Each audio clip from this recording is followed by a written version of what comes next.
जैसा कि इसके प्रीवियस एपिसोड में देखा था कि टैंग सू अपने मेन कैरेक्टर पर अटैक करने के लिए जाता है, लेकिन अपना मेन कैरेक्टर सिर्फ एक ही किक में उसे दूर मारकर फेंक देता है और उसकी बेइज्जती करने लगता है, जिसे देखकर टैंग सू गुस्सा हो जाता है और लिन बाई से कहता है कि अगर तुम मुझे मार देते हो तो चुनिन सेक्ट से तुम हमेशा के लिए निकाल दिए जाओगे और भले ही तुम्हारा कल्टीवेशन लेवल रिस्टोर हो चुका है, लेकिन फिर भी इससे कोई भी फर्क नहीं पड़ता है। तुम जरा जरा कितना बड़ा तूफान ला सकते हो। तुम अपनी इननेट फिजिक बॉडी के सपोर्ट के बिना मेरे चुनिन सेट का सामना कैसे करोगे? और शायद तुम ये नहीं जानते कि तुम्हारे पांचों के पांचों टैलेंट को याओटियान सेट के मास्टर ने अपने पांचों बेटों को दे दिया है और अब उन लोगों ने टॉप लेवल के स्ट्रेंथ को हासिल कर लिया है और आगे बढ़ रहे हैं। और यहाँ तक कि तुम्हारी फेवरेट सिस्टर मोइंग कल याओटियान सेक्ट के सिपाही से शादी कर रही है। और लिन बाई, तुम सच में एक बहुत बड़े मजाक हो, ये बोलकर जोर जोर से हंसने लगता है, जिसे देखकर अपने मेन कैरेक्टर को बहुत ही गुस्सा आने लगता है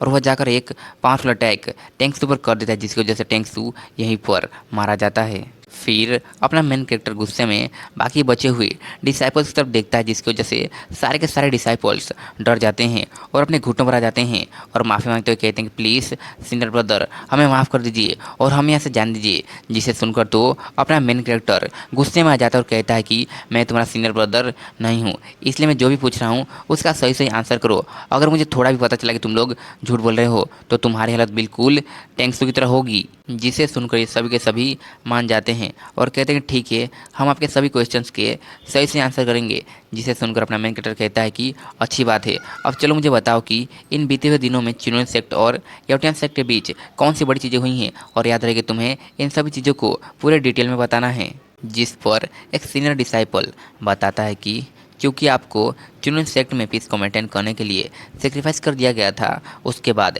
याओटियान सेक्ट के सेक्ट लीडर ने अपने यंगर सन से जूनियर सिस्टर मोइंग की शादी करने के लिए कहा, जो कि कल है। इसकी इन सभी बातों को सुनकर तो अपना मेन कैरेक्टर बहुत ही गुस्सा हो जाता है और कहता है कि इन सब चीज़ों को तो मैं पहले से ही जानता हूँ, कुछ ऐसा बताओ जिसके बारे में मुझे नहीं पता है। जिसे सुनकर ये डर जाता है और कहता है कि हाँ हाँ मैं बताता हूँ। फिर बताता है कि याओटियान सेक्ट के लीडर के बाकी बचे हुए 4 बेटों ने बड़े बड़े सेक्ट्स को ज्वाइन कर लिया है, जो कि the burning sun sect, the endless short sect, back water hall और हेवनली ब्लेड सेक्ट है। और याओटियान सेक्ट के सबसे छोटे बेटे सी फाइन ने डेमन सीलिंग हॉल को ज्वाइन कर लिया है। इतने बड़े बड़े सेक्ट का नाम सुनकर तो अपना मेन कैरेक्टर हैरान हो जाता है और कहता है कि ईस्टर्न बॉर्डर के कॉर्नर में लोकेटेड चुनिन सेक्ट एक बहुत ही छोटा सा सेक्ट है, जबकि टॉप लेवल के सेक्ट्स एंटायर कॉन्टिनेंट के ओवरलोड है। और जहाँ तक डेमन सीलिंग हॉल की बात है, इसके बारे में एक बार मैंने मो लिंग से सुना था। इस हॉल के अंदर एक रैंडम एल्डर भी पल्स एक्सटेंशन रिलम का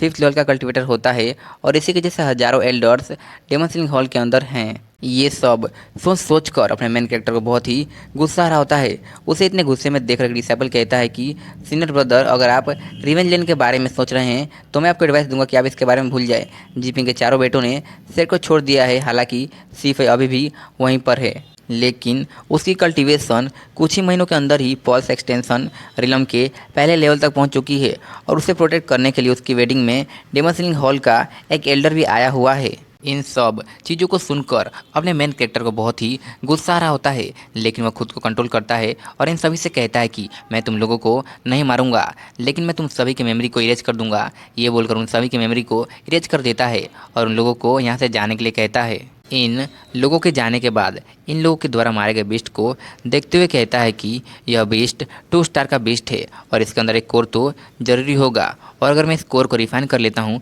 तो शायद ऐसा हो सकता है कि मैं पल्स एक्सटेंशन रिलम में ब्रेक थ्रू कर लूँ। लेकिन ब्रेक थ्रू करने के बावजूद भी मैं डेमन सीलिंग हॉल के उस एल्डर को नहीं हरा पाऊंगा। ऐसा लगता है कि मुझे अपना रिवेंज लेने के लिए थोड़ा वेट करना होगा और थोड़ी प्लानिंग बनानी होगी। फिर अपना मेन कैरेक्टर गाँव वालों के पास आ जाता है और इन सभी से कहता है कि हम लोग अब लंबे समय तक यहाँ पर नहीं रुक सकते हैं, इसलिए आज रात को आराम करने के बाद हम सभी कल यहाँ से निकल जाएंगे और किसी दूसरी जगह को रहने के लिए ढूंढेंगे। फिर हम कुछ समय बाद का सीन देखते हैं, जहाँ पर हमारा मेन कैरेक्टर इस बीस्ट की बॉडी के अंदर के कोर को रिफाइन करने के लिए इसे एक जंगल में लेके आ गया होता है और इसकी बॉडी को देखते हुए कहता है कि मैं श्योर हूँ कि इसके अंदर एक डेमन कोर जरूरी होगा। तभी इसकी बॉडी के अंदर से कुछ हलचल होने लगती है, जिसे देखकर अपना मेन कैरेक्टर कहता है कि क्या यह बीस्ट अभी तक मरा नहीं है। तभी अपना मेन कैरेक्टर नोटिस करता है कि इसकी बॉडी के अंदर से कोई चीज़ बाहर आने की कोशिश कर रही है, जिसे देखकर अपना मेन कैरेक्टर उस जगह को चीर देता है और चीर कर देखता है तो पता चलता है कि उसकी बॉडी के अंदर एक लिटिल बर्ड होता है,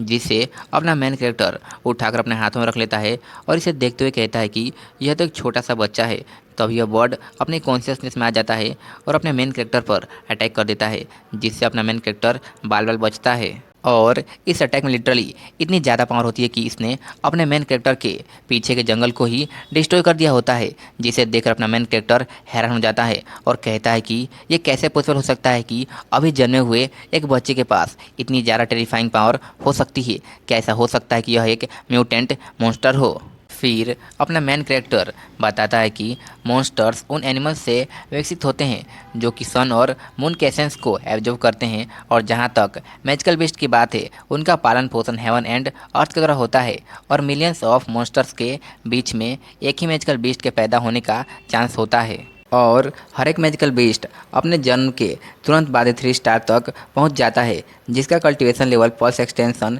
रिलम के पीक के बराबर होता है। फिर इस लिटिल बर्ड को देखते हुए कहते हैं कि सच में गॉड मेरे साथ है, अब ये लिटिल बर्ड मेरा रिवेंज लेने में मेरी हेल्प करेगा। इसी के साथ ये वीडियो यहीं पर एंड होता है। आई होप यू गाइस, आप सभी को ये वीडियो पसंद आई हो, और अगर पसंद आई हो तो प्लीज़ लाइक, सब्सक्राइब और कमेंट कीजिए और अपने फ्रेंड्स को भी इस वीडियो को शेयर कीजिए।